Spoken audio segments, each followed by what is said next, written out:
Word art is fun to add to your Google slide.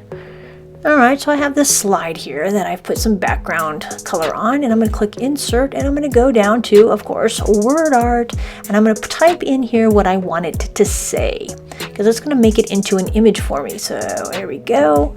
This is fantastic, yay! And I'm going to go ahead and hit return, and it's going to put it in there for me. Now I want to stretch this out a little bit here, because I'm not liking this too much. I'm going to go ahead and twist it. I'm going to make it larger, and I'm going to change the color of it because the color is a little off. So I'm going to change it to this color here.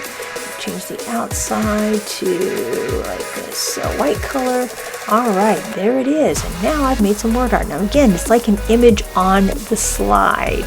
That's all it is. I can't go back and edit the words once it's there. I have to make a new one.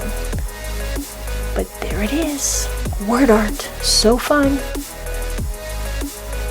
Thanks for watching, and if you hit that subscribe button, you'll get more videos about Google.